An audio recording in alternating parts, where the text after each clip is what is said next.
you got to be a steward of your mind the same way that you're talking about. You got to be intentional about these things. I mean, you've got to protect your mind. Do I keep up with the news? Yes. I mean, I know what's going on, but I don't sit there and obsess. I'm not going to drill down to the details of the things that I cannot control.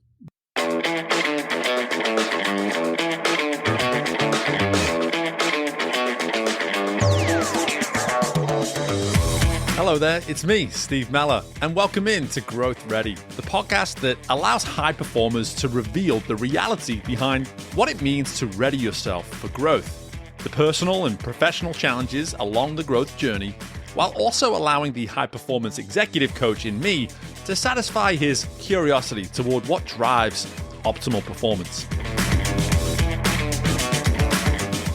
On this episode, we welcome in Julio Melara, the CEO of multimedia company Melara Enterprises, whose lifelong commitment to growth has taught him the importance of investing in our minds to ready ourselves to navigate the change and work that comes with growth, all while making sure we have fun along the way. We are live in studio, and I am so excited to have a guest today who, you may not realize it because I don't think I've vocalized it to you directly, Julio, but this has been a long time coming for me. But I'm a huge believer in God's timing, and I think with the release of your book, which we will get to, this is the right time for us to have this conversation today, which I'm just excited about. But before we go any further, I'm going to ask you the question that I ask every person that comes on the show. Julio Melara, what does it mean to you to be growth ready? I've been asked a lot of questions before, but not that one, Steve.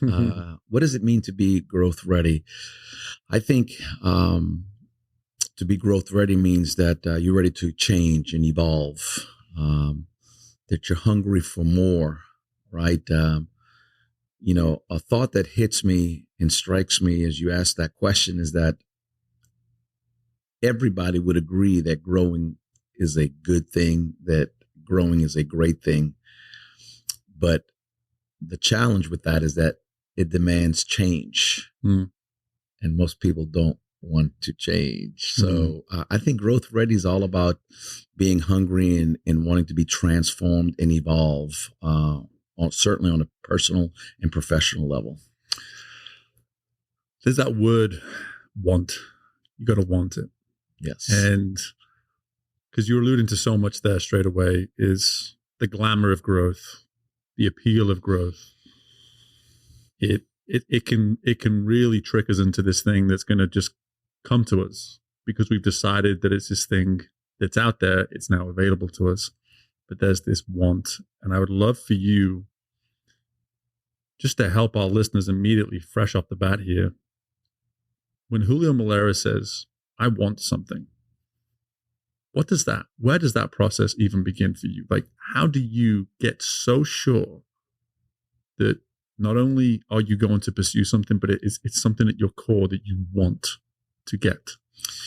Well, I think it starts from the seeds that my mother planted with me. You know a little bit of my story. My father left us when I was 4 years old, and my mother didn't have a college education, but she was one of the wisest people that I've ever known. And she planted that seed.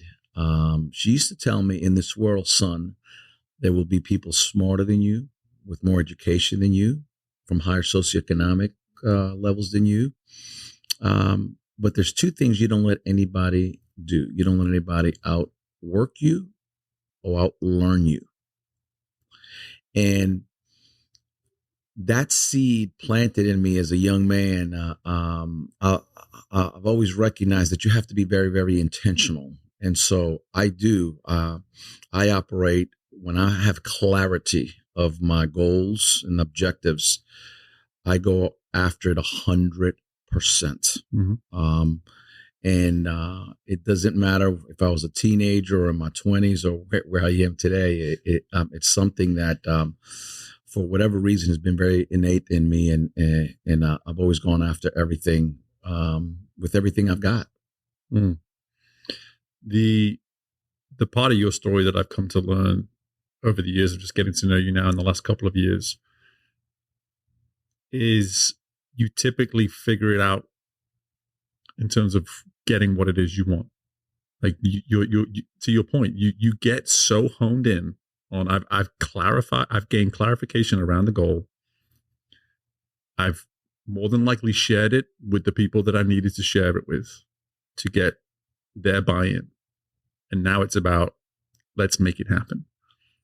And so when you talk about that work ethic that was ingrained from such a young age through your mother, how across your life were you able to sort of pick those moments or pick those lessons when it was the only way I'm going to get what I want is by this relentless approach to not allowing any other result?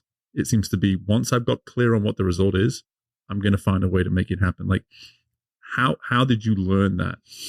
Well, I think there were several factors. One was mentors, right?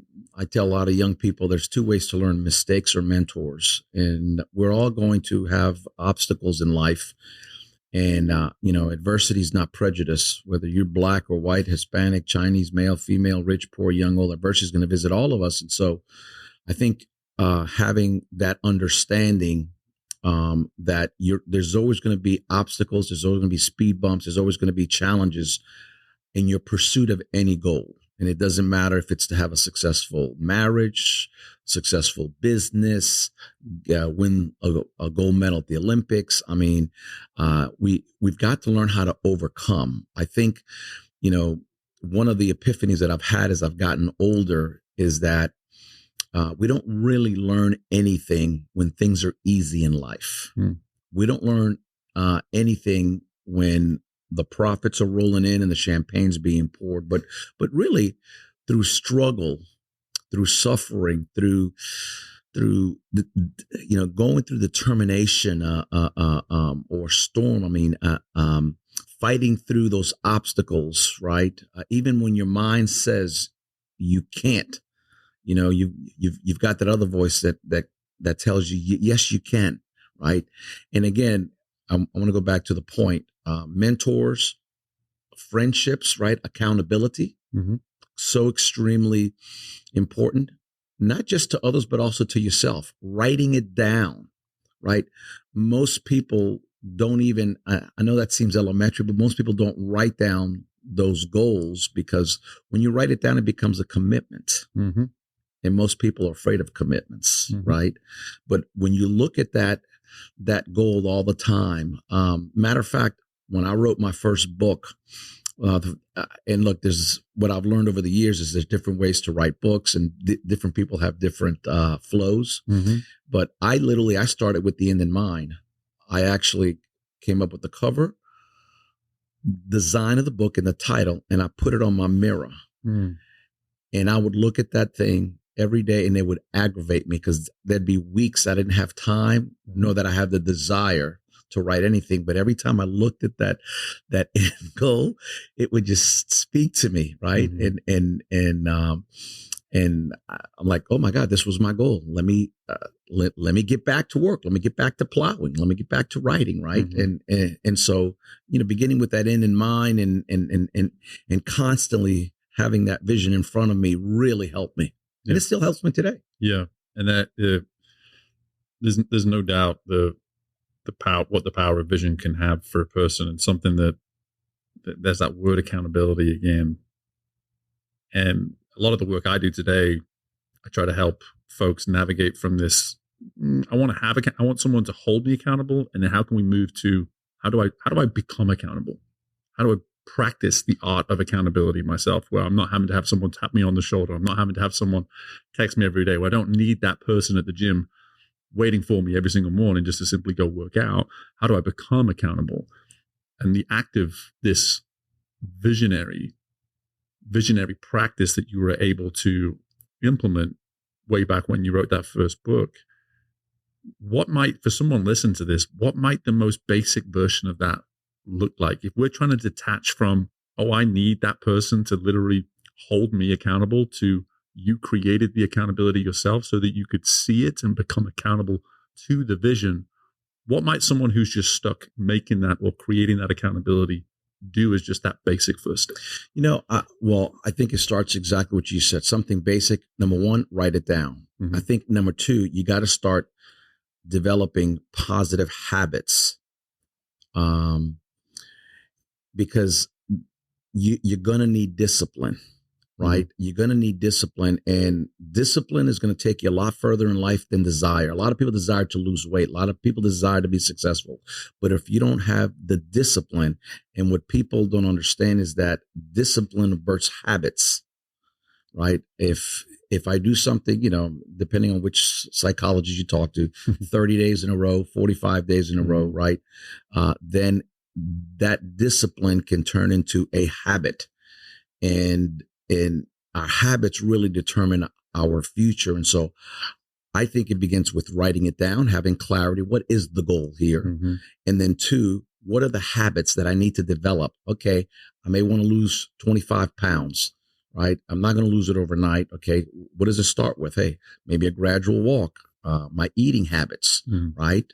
And planning out my meal plan, planning out my workout routine, right? And then as I get into a cadence, a rhythm, start developing those habits, then I'll start seeing a couple of pounds shredded, for example, right? Mm-hmm. And it's the same thing in business too. It's the exact same thing in business. I think one of the tragedies in contemporary living is that we don't appreciate the small beginnings. People are on social media and they see this successful business or this influencer or this person that shredded. I mean, you take your pick, right? Athletics, business, economics, but every oak tree started as an acorn. Mm-hmm. And I think if we appreciate, hey, let me just start today. I think even starting is a win, right? Mm-hmm. You got to start from somewhere, right? Right. And so I love that. And I love this small beginnings.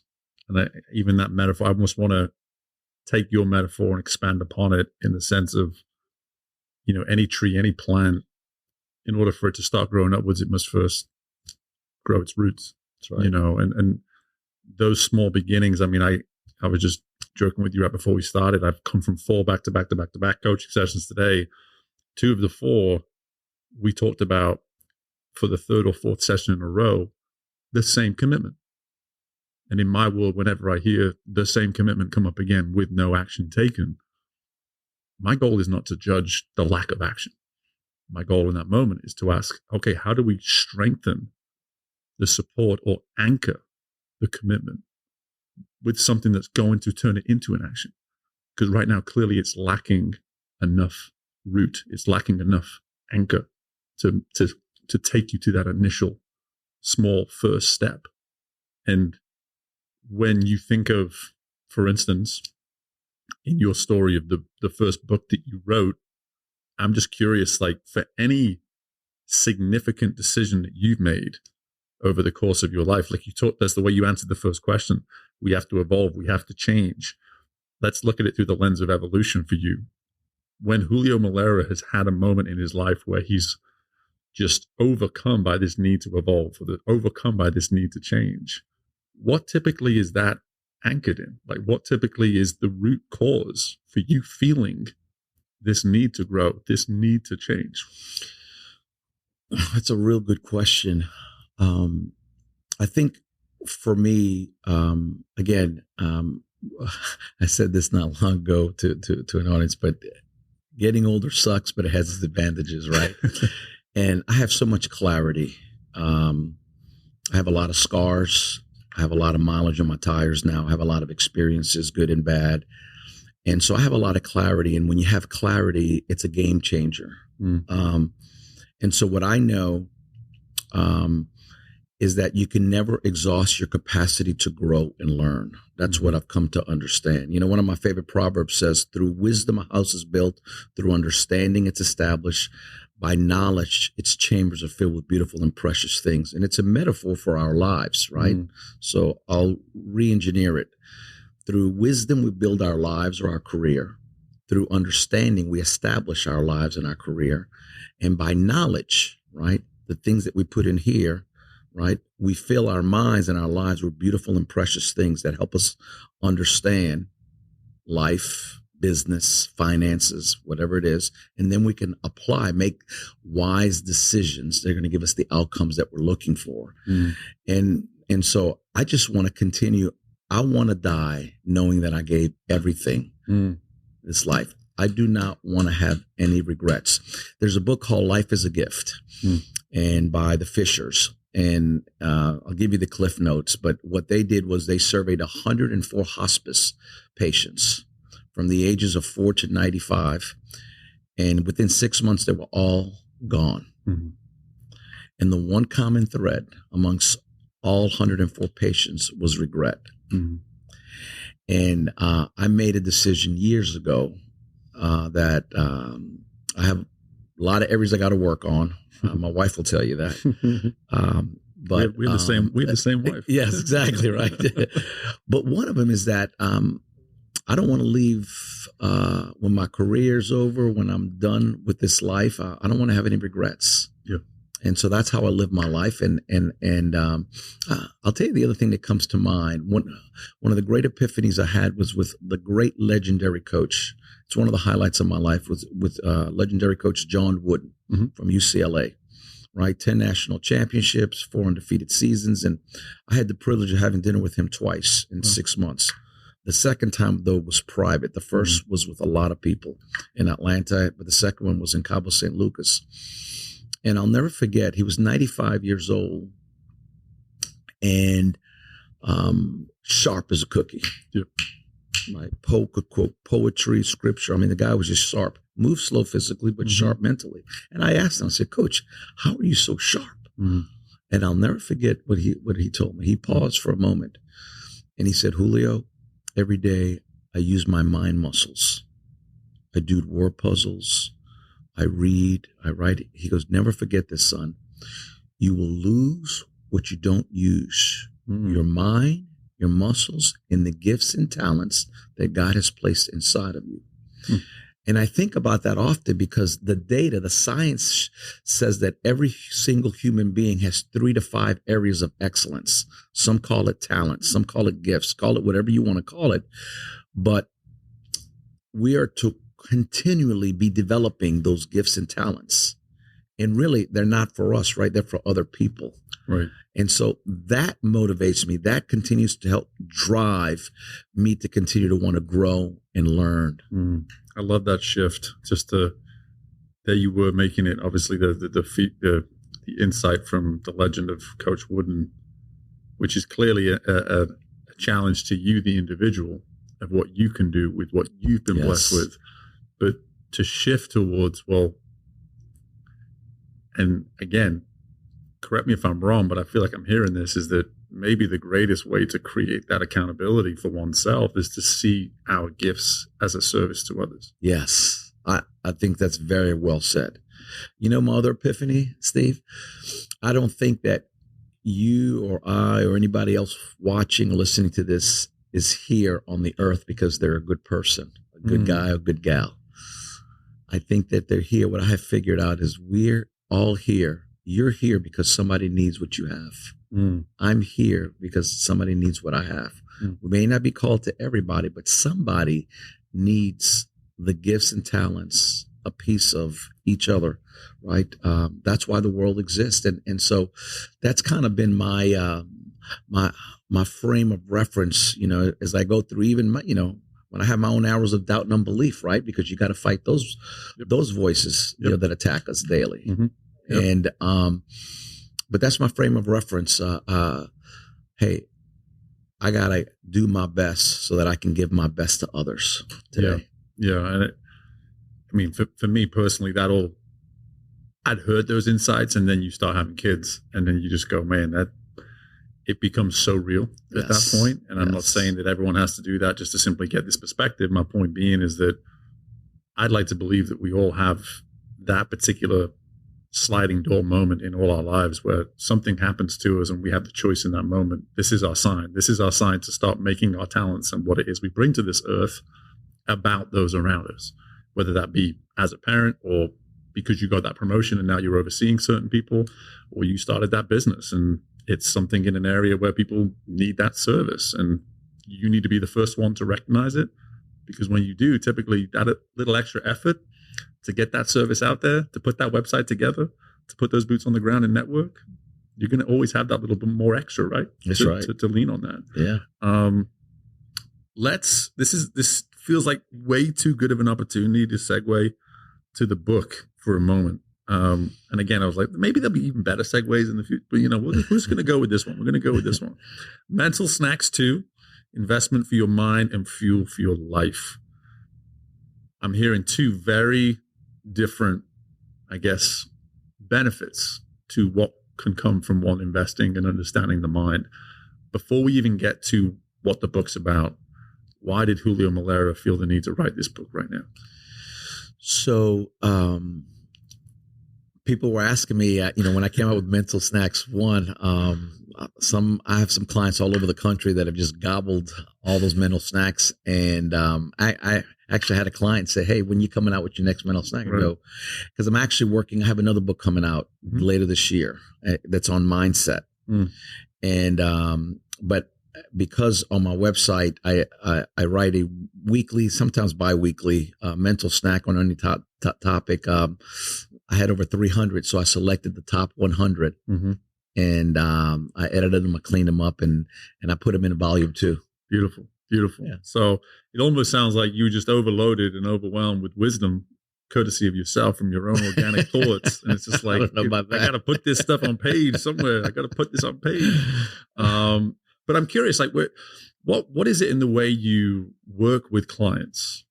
Because I think this is a really interesting part now. We're getting an understanding of maybe the relationship between you and clients, and how it sounds as though, and again, this will have been presented in the introduction, but here you are doing what you do for a living within media, and yet here you are having people approach you about mindset insights, mental wisdom, mental tricks to the trade, whatever it might be, however you want to describe it. What is it about the way you're building relationships with clients for them to see you as an asset in this particular domain?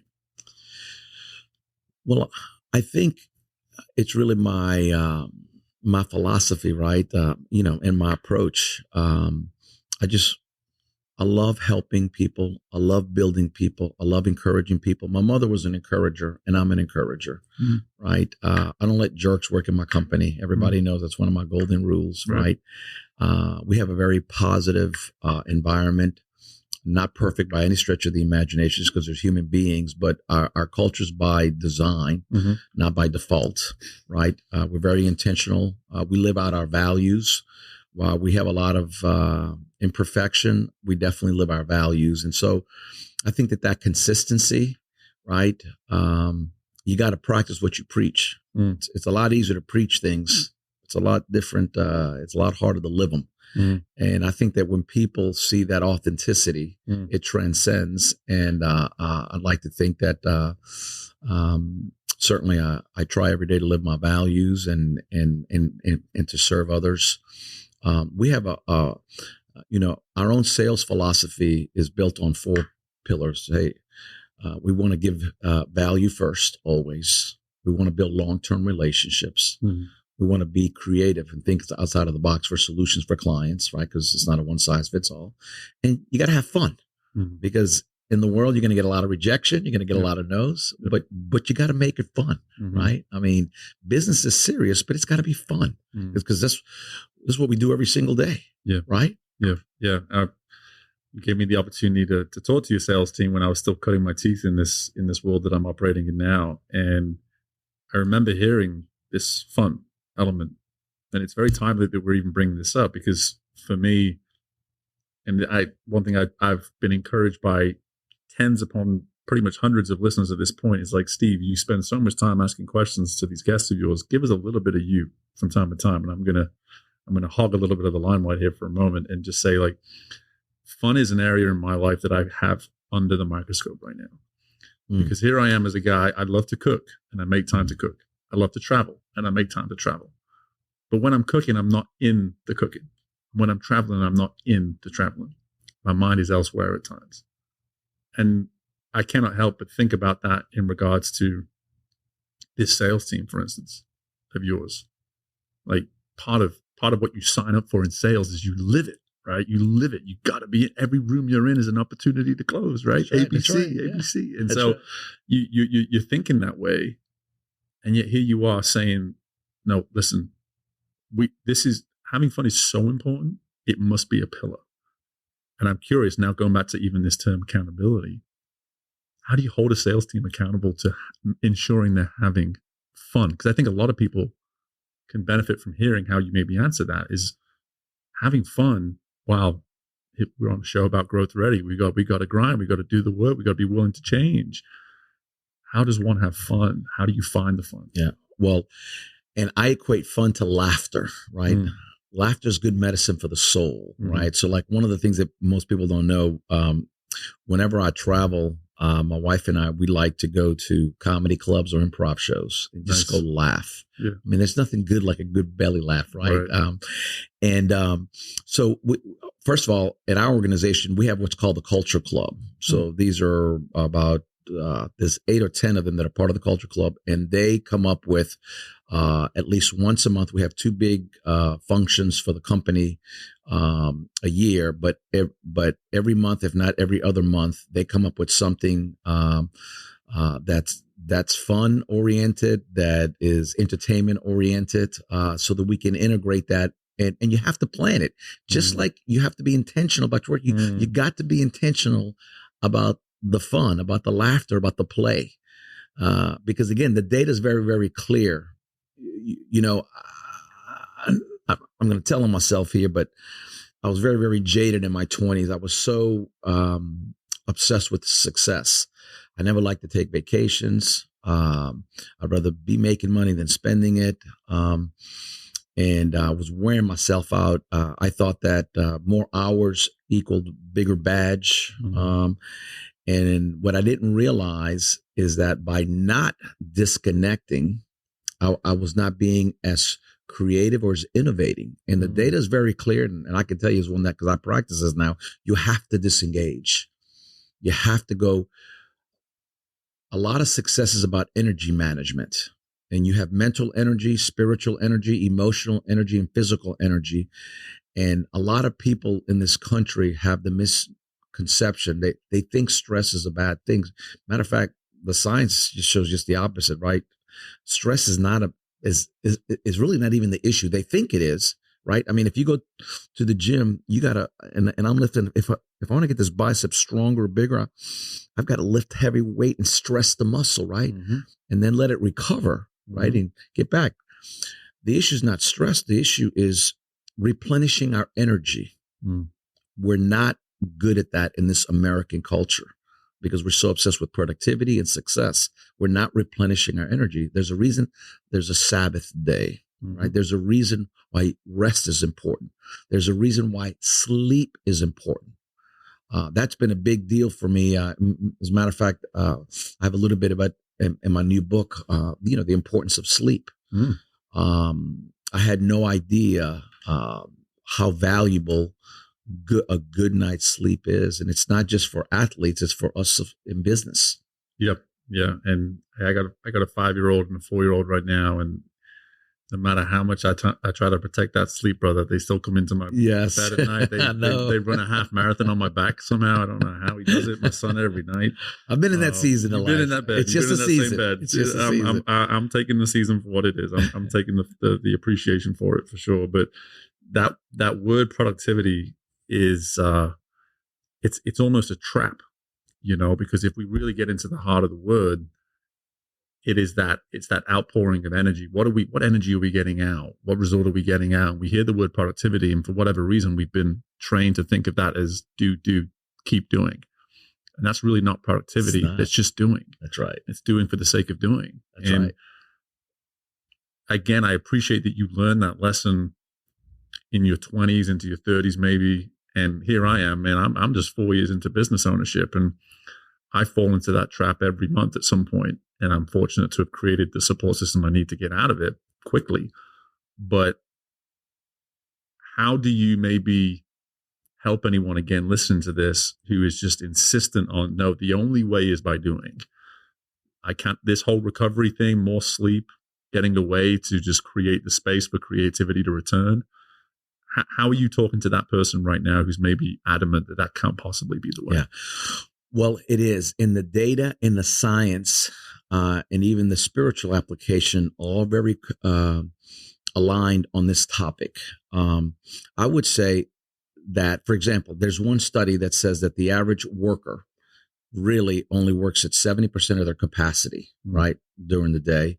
I remember a couple of years ago, FedEx came out with one study that said that the average person that thinks they're working 8 hours a day is really working maybe 6.5 max, but between 6.5, between social media, personal time, yakking at the water cooler. And so, again, I think being very, very productive, maximizing the moments that you really are at work, and then disengaging, or let me say it this way, you hear time, right? No, this is not enough time. There's just not enough time, right? Well, for most people, it's not so much a time management, it's a priority management, right? What is the priority? Where, for example, if you're in sales, what are the high level selling activities I need to be doing? It's not shuffling. No, it's getting the appointment. It's making the presentation, right? It's not shuffling the papers and you have ancillary things you have to do. But for for a salesperson or business development, being in front of your best prospects is the highest value of your time. And so again, I think being very, very intentional, even auditing, like, I just don't know. Well, audit your time. Take time. What do you do in those 8 hours or 9 hours or 7 hours, however, what are you doing, right? And where are you maximizing the energy that you're pouring in? I think you also have to, something that comes to mind, because many people have children. I don't think you're being productive if you're giving work 100% and you have no energy when you get home, right? Or let me give you another example. You cannot spend all your energy on these little micro problems when you have a big meeting coming up over here or a big presentation, right? So that's what I mean about energy management. Or I'll give you another example. Most people, you're either a morning person or a night person. My wife is a night owl.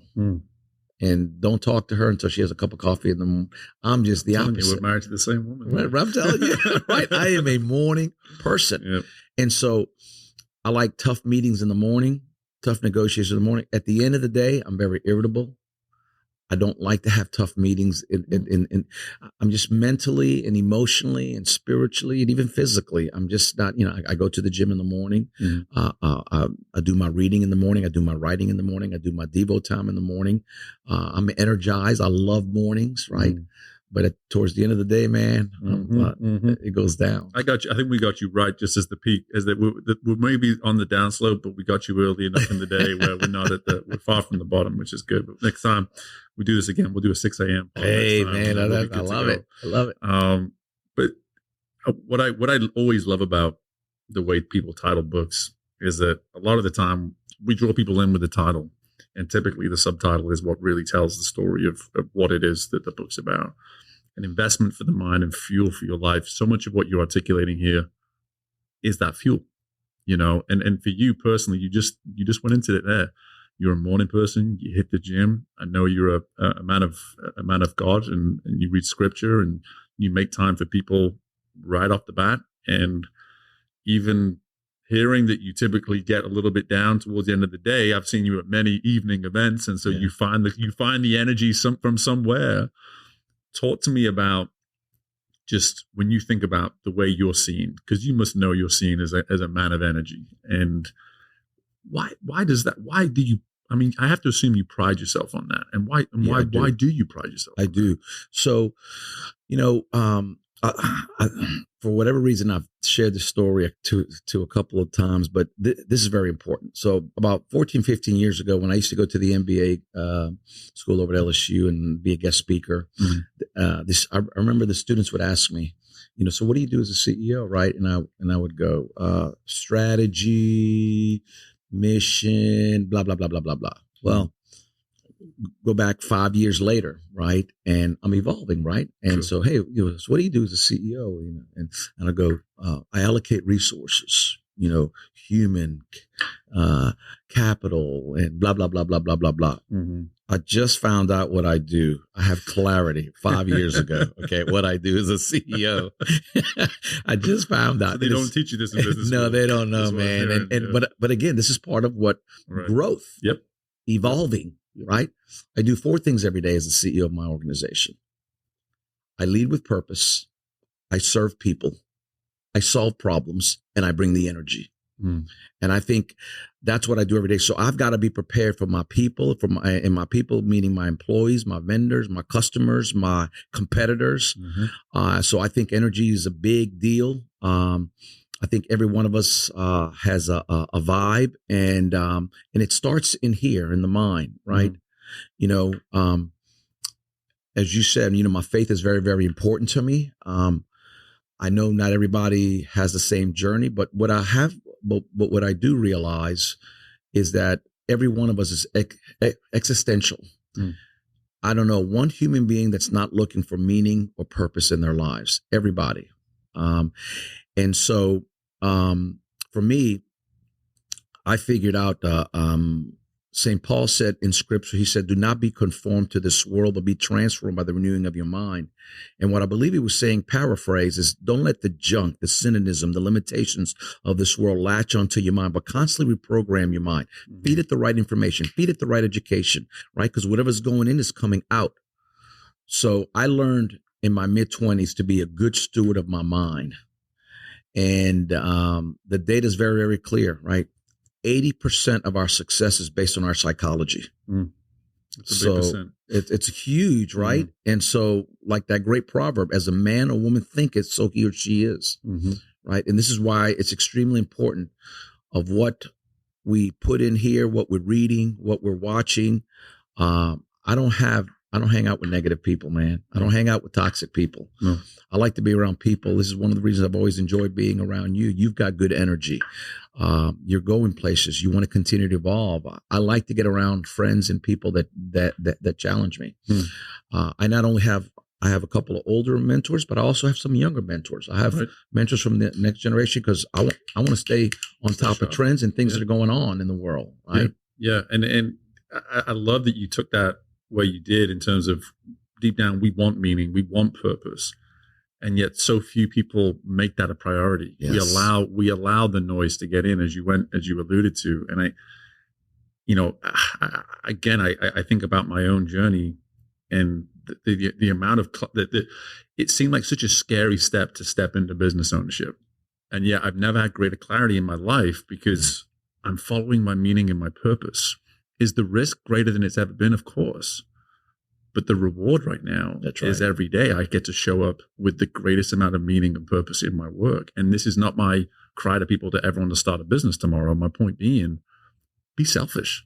Be a little bit selfish, at least. Like when it comes to your meaning and purpose, if you feel it and you want to better understand it, make it a priority. Protect that work. And that's something I'm hearing. We started with work. We started on that idea of like, hey, this stuff is work and it's got to be something that we want to do.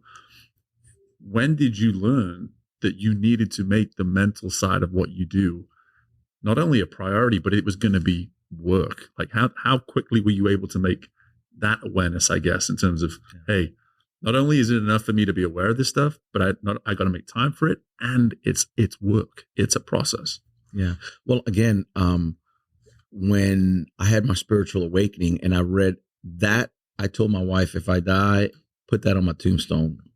Romans 12:2, do not be conformed to this world, but be transformed by the renewing of your mind. It's so succinct and it's so clear to me because I have clients, I have relatives, I have friends, I have employees. Mental health is a big challenge, right? A lot of depression, a lot of discouragement, a lot of discontentment. I mean, and I had a lady one day. I was in Newport, California, after a speech, and the lady, you're so positive, and she goes, I'm fighting depression, what can I do to become positive, like you? And she caught me off guard, right? And I go, well, ma'am, do you watch the news? Oh yeah, I watch the news every day. I said, well, first thing you can do is go on a news fast. Don't watch the news for the next 4 weeks. Well, why am I going to keep up with the news? I said, believe me, you'll find out from your friends or your in-laws, right? Right. And this is the guy that owns a media company. Right. Exactly. I mean, like I've not picked up the daily newspaper in 20 years. I don't watch the 10 o'clock news. There's 2 times of the day that your mind is most open to absorb information. Its creative juices are working at optimum levels. It's early in the morning or late at night. And so you don't want to watch the 10 o'clock news that has a premium on murders and negative news and then go straight to bed, because that is programmed through your subconscious.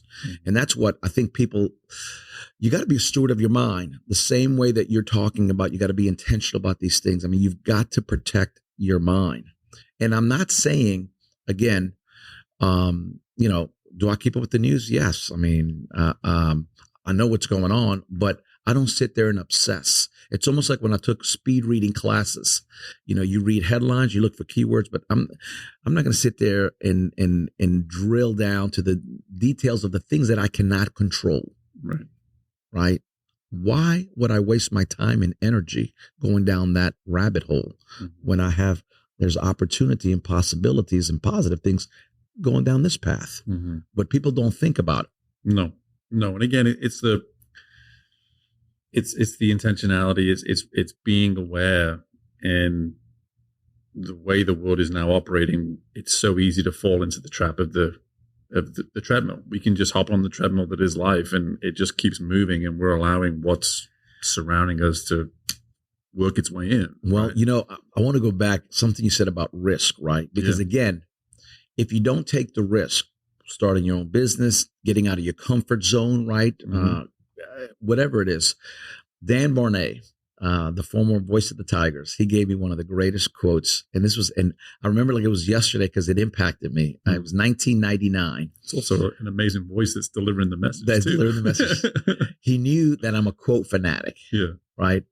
And he told me, he says, Julio, never forget. He said, risk is the tariff you pay to leave the shores of predictable misery.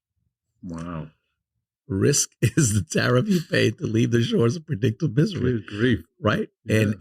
And so it's true. So if you want to be status quo, your world gets small and really you become discontented, and it's easy to get discouraged, and you're just existing, you're not really living.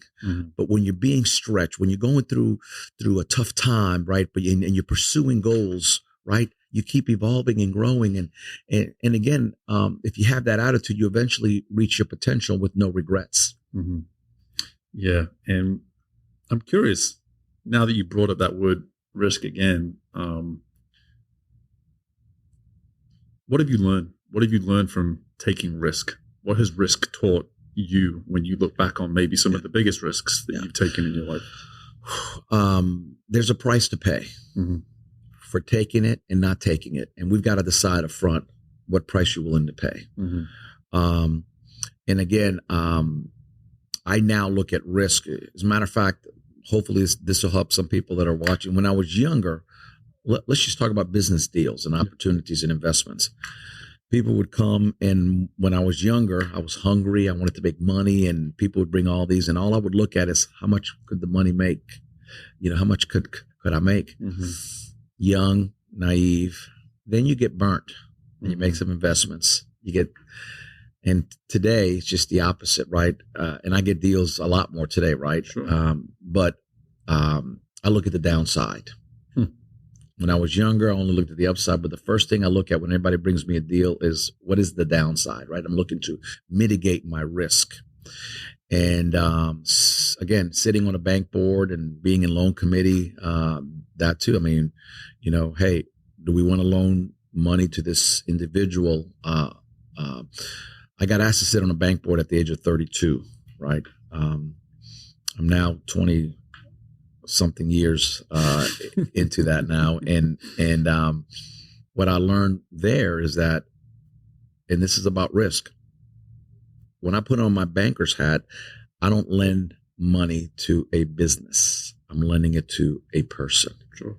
And is that person of the character that if things don't go right, are they going to still work through to repay back the money? Right. So I think all of us are in the risk business, and some people say no risk, no reward. I think no risk, no nothing. I mean, you've got to step out of your comfort zone. Whether it be, some people are afraid to propose in a relationship or start their business the way you did, or even me. Look, I've had fear try and grip me, and but I'm glad that I've stepped out the times that I stepped out. I wouldn't be where I am today without taking that leap of faith. Yeah, yeah. Fear has been an ongoing, for whatever reason. I've just had a series of guests, especially in 2025, that fear has come up a lot. But specifically to risk, it just seems to be something that you can never understand until you take. People talk about, this paralysis analysis, and that's typically what risk can do to us. We're so focused on the pros and the cons, the benefits, the lack of, whatever it may be, and then the risk prevents us from taking any action. Well, and look, hopefully this will help somebody that's watching or listening. So right now I have a deal that's come my way, and it looks attractive, but there's a great proverb that I live by, one of a couple, that says, in the multitude of counselors, there's safety. Another version says there's wisdom. So not trying to go at it alone. So get other people that have more expertise, more experience, that have more mileage, right? Or who you respect their perspective, right? And so I have those people. So, last night, as a matter of fact, I shot a couple of emails out to 3 people. Said, hey, look at this proposal that's come across. Give me your thoughts, right? And they've all come back with my initial gut feeling, right? That I probably should say no to this thing, right? Okay. But again, I'm lining up what I call the dots. Sure. Right? Or the dots lining up, right? Yeah. And again, we all, it's just a lot better collaborating and having people that, within your circle that you respect and you trust, can get you better outcomes and maybe even help you see things you don't see. That's happened to me many times. Yeah. I mean, you're just preaching one of the main things I tell folks when they're considering coaching is we know what we know. We know what we don't know, and then there's this giant bag in the corner that we'll get to, which is we don't know what we don't know. That's exactly right. It's coming at some point, whether it comes right away or in time. One of my mentors used to tell me, to know what you know and know what you don't know is to know. Just it takes it, that one kind of rattles you a little bit. Right. I go, there's some sense in this. To know what you know and know what you don't know is to know. Yeah, that's fair. Right, that's fair. I get that. And so I think that's an important component. To understand that we all have blind spots, right? That we all need a coach. Yep. I think it's important. One of my favorite things about going back to the book again is you call it mental snacks. You don't call it mental meals. You don't call it mental tasting menus. You call it mental snacks. It's almost like you're encouraging us just to bite off a little piece at a time. That's right. Why is that important in the practice of anything around the mind? Why do we need to bite it off in small chunks? Yeah, real good question. Because any endeavor, all goals can be overwhelming if you try and do it all at one time. And again, I go back to this concept of one of the great tragedies in contemporary living is short-term thinking. Everybody wants instant overnight success, instant overnight millions of dollars. But if you study the laws of life, it's about the journey. It's about a process. And so you've got to take baby steps. I wish I would have and I'm going to be very candid. I didn't embrace this philosophy in my 20s, right? Because I was too much in a rush and I wanted to get things done. But I think it's very, very important to take those bite sizes, right? So you can digest it and savor it and soak it in, if you try and gobble it all at one time, you're going to choke. Mm. And that's what happens to a lot of people. And it's a great metaphor. Yeah. Right. And same thing again. I want to build this big company and I'm going to go borrow $1 million. Well, really, is that the wisest thing to do? What about work out of your house first? Mm-hmm. Right. And test the concept and make some calls. Is there demand for this product or service? And Mm-hmm. right. And again, you mitigate risk that way too. But I think, that was my whole thinking, is that, hey, little bite sizes, digest it, get it, savor the flavor, absorb it so that you get something out of it. And you've helped me as well as a reader, because my attention span with books is 10 minutes tops, and I think of this book and I just go, without even having to open it and read it, my mind immediately goes to, I'm going to be able to absorb and take in what I need to. And to your point, digest it. And this is, again, what I love about my daily reading of scripture is you only need a little chunk, right? And it stays with you the rest of the day. That's and right. At some point, it will show itself. Whatever you took in will present itself in some form. That's and right. you'll go, that's why I read that. That's why Yes. God had me read that today. Yes. And I look forward to this being a similar guide for me. But for you now, you talk about this book coming out later this year. I know deals are always going to be on the table with someone like yourself, and there's new ideas probably pouring in just to your own mind, never mind your team, all the time. For you at the juncture of life that you're in, coming back to growth now, where else can Julio grow? Like what does growth look like for you now? My God, I have so many areas. I want to continue to evolve. I want to continue. I really enjoy writing. Mm-hmm. I've gotten better. I remember you sharing that with me actually when we visited one time. Is that you went like 10 years without being able to, pretty much. Yeah, 17 years without being able to write. Yeah, I wrote my first book at 29. My goal was to write, this is the overachiever, right? To write 10 books in 10 years. Well, I wrote 4 books in 7 years, and then I had kids. Right. And I didn't write anything for 17 years. So this is the first book in 17 years. Yeah. And but again, evolving, learning, and growing. English was my worst subject in high school. I didn't do that well in college, but at the end of college, it started evolving. And then I grew up with a stuttering problem. And now I speak. And so God's grace has been amazing. And so I want to continue to write. I have no intention of ever retiring. I've had 4 friends over the last couple of years retiring, and most of them struggle. Again, and I think about John Wooden. The gifts, the experiences are not for me; they're for others. So, I think the word should be repurposed or re-inspired. I may not be doing the same thing that I'm doing in the way that I'm doing it, but I have no intention of not sharing what I believe are the gifts and talents that God has given me to help build people and encourage people. I tend to do that till I have my last breath. Yeah.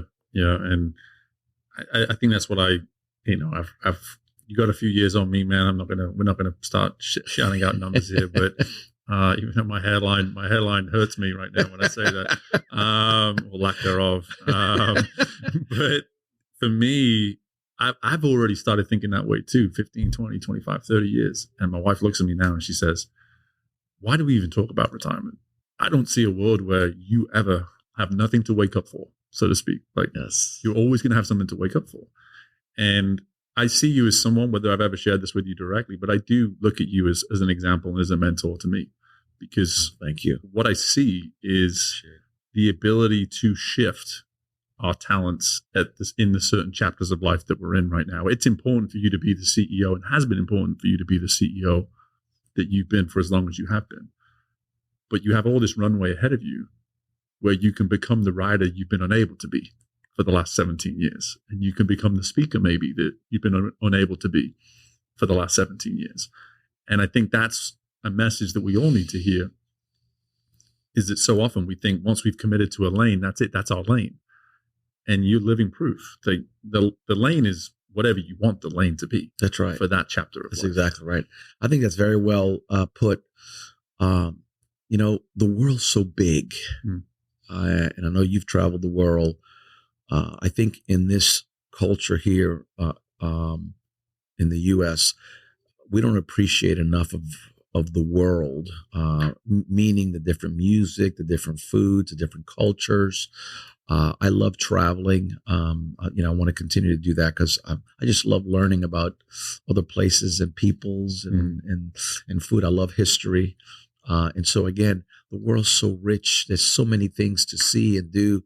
And I think, many times our vision gets so small when it's a big world in our minds, right? I mean, again, I go back to science a little bit. We're only using 10% of capacity of the brain, depending which study you look at, 10 to some say 15, saw another one 20, but I mean, there's so much more that can happen here. Yeah, some of us don't get blessed with a big enough brain in the first place. Right? 10 to 15% is. But no, man. I mean, this for me is, everything that you provided to us today really speaks to the heart and the mission of the show. Is that, while you answered that question, what it means to you to be growth ready there at the beginning, something that I've really heard through this conversation is that you're creating a system within yourself to where you can entertain growth at any moment. You remain open to it. You may not make the decision to commit right away, but you're positioning yourself to at least receive the opportunity and consider it as it comes. When so often, like I said just before, if we get so focused on one lane, if we get so focused on one idea, and we don't entertain all of our, you said earlier, 3 to 5 traits and talents that we have, and we focus on just the one, what do we miss? What do we miss out on by limiting our capacity to just this one area of skill, of talent, or whatever it may be? And so for you now, and this will probably be my last question, is when you think about the simple readiness to grow and why you are ready to grow in this not final, but many more chapters that you have ahead of you, what's keeping you ready now? What's keeping you ready for everything that's to come? What gets you most excited about what's to come? Oh man, the world's moving fast. The world's moving fast, and what keeps me ready? I also want to be an example for my kids. I want to leave a legacy, and I want them to understand. I have been very intentional. For example, in my fatherhood, because I grew up without a father. I always wanted to be the father that I never had to my kids. And when my twins were born, I gave away my golf clubs. I haven't played golf in 22 years. And because it was just too much time, right? Sure. But I didn't miss a practice. I didn't miss a ball game. I didn't miss a school function. And I have great relationship with all 3 of my adult children now. And so I know the investment was worth it. And so part of the answer to that is my legacy. I mean, that's what I want to continue to, grow and evolve and make sure that I leave a good example to those that I've mentored, to my own kids.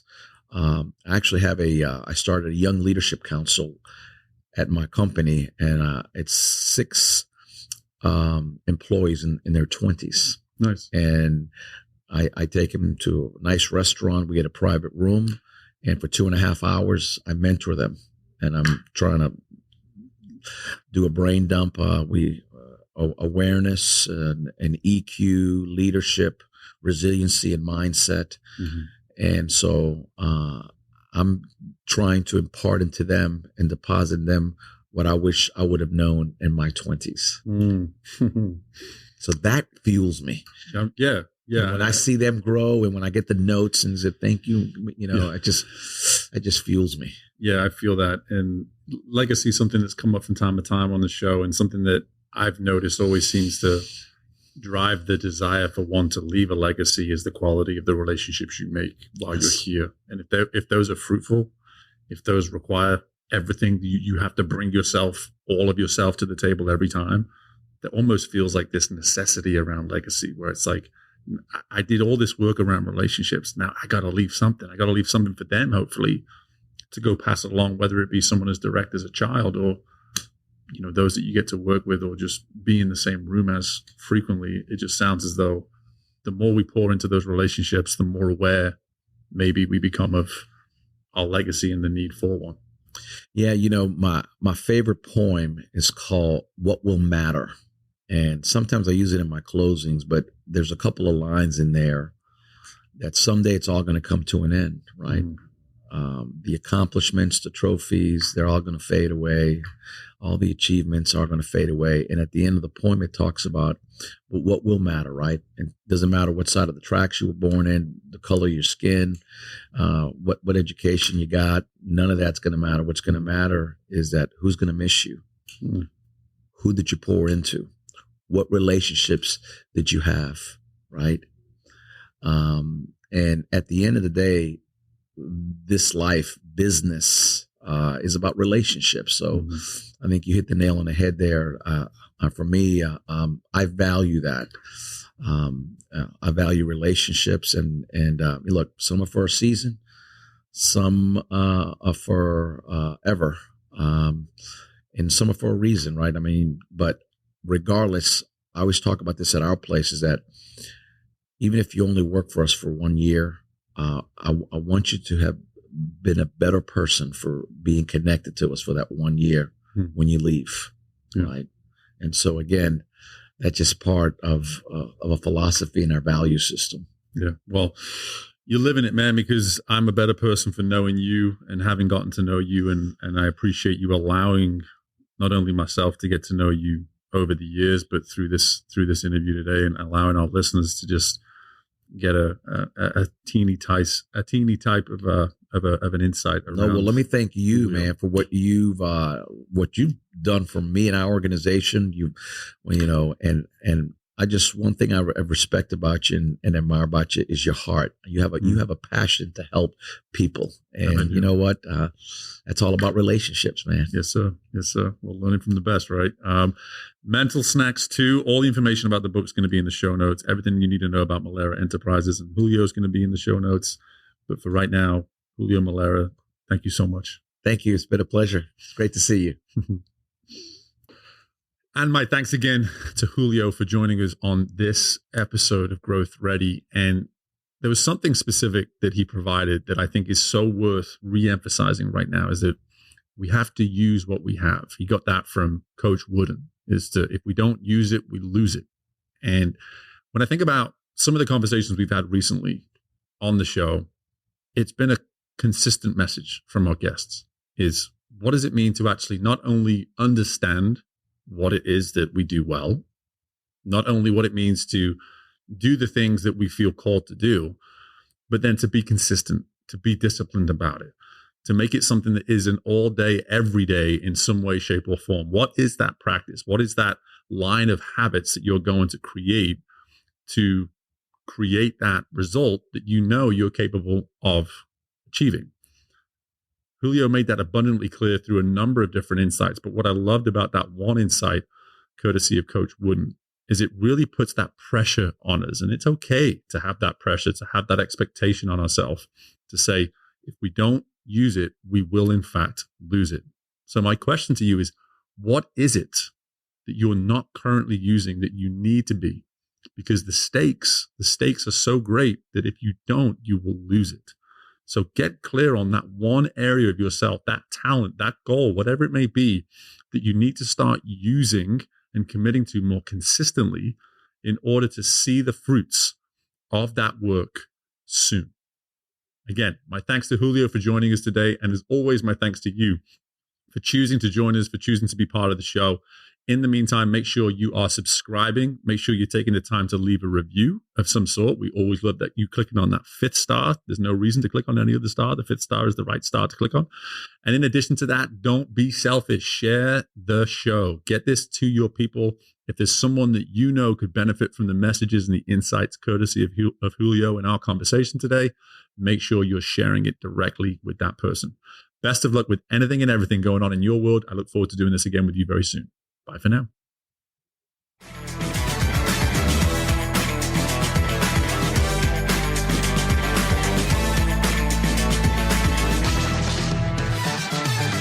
Thank you for tuning in to Growth Ready. If you liked what you heard and are feeling ready to grow, be sure to leave a 5-star rating, subscribe to the show, and share the episode with someone you know is ready to fuel their growth journey today. We love our community, so don't hesitate to reach out to us at podcast@growthready.com. And until next time, we are Growth Ready, and you will be too.